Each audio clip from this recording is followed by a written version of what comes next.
Capital budgeting. Where should the money go? John's business is no longer just a hobby in a garage.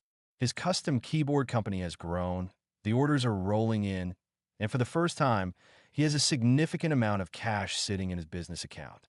However, having money creates a new kind of pressure. John knows that if he just lets the cash sit there, inflation will slowly eat away its value. If he spends it poorly on things the business doesn't need, he wastes years of hard work. He stands at a crossroads that every major CEO at companies like Apple or Tesla faces: the challenge of capital budgeting. As Breely, Myers, and Marcus explain in The Foundations of Finance, capital budgeting is the process of identifying, evaluating, and implementing a firm's investment opportunities. It is essentially the steering wheel of a company. While daily operations keep the engine running, capital budgeting decides which direction the car is traveling. For John, this means deciding which long-term assets are worth buying today to ensure the business is stronger 5 or 10 years from now. In the world of corporate finance, these investments usually fall into two categories: tangible and intangible assets. John considers a tangible investment a high-end, industrial-grade 3D printer that can produce keyboard cases 4 times faster than his current setup. This is a physical piece of equipment he can touch and see.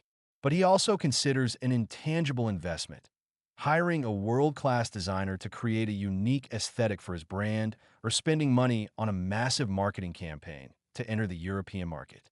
Both require a huge upfront capital outlay, and both promise to return more money in the future.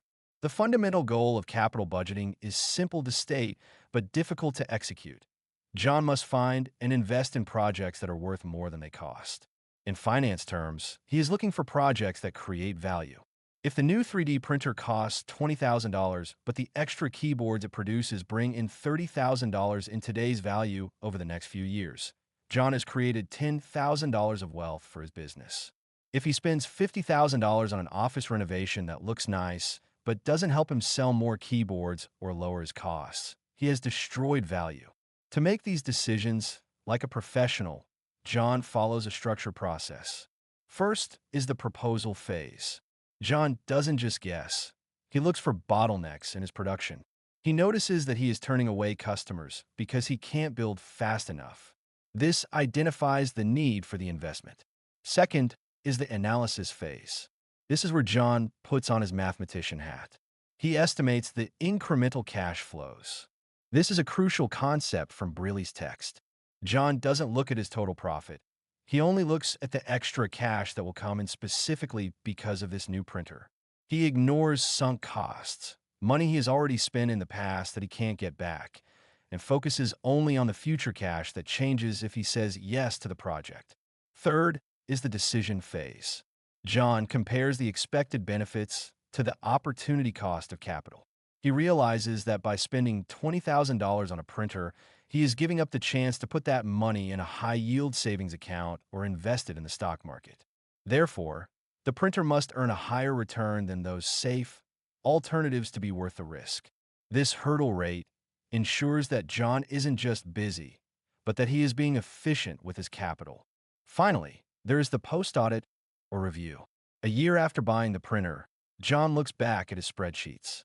Did the printer actually produce the volume he expected? Were the maintenance costs higher than planned? This feedback loop is what separates successful entrepreneurs from those who eventually go bankrupt. It allows John to learn from his mistakes and make even better capital budgeting decisions the next time he wants to expand. John also learns that he must navigate capital rationing. In a perfect world, John would invest in every single project that had a positive return. But in reality, he has a limited budget.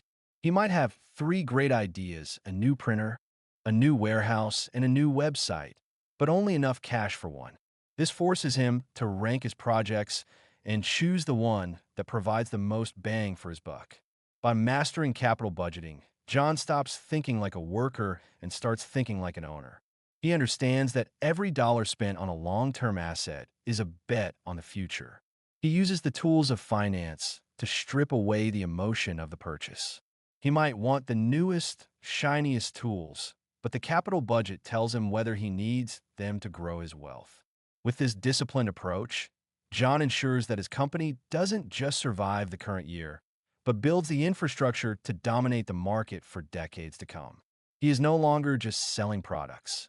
He is strategically deploying capital to build an empire.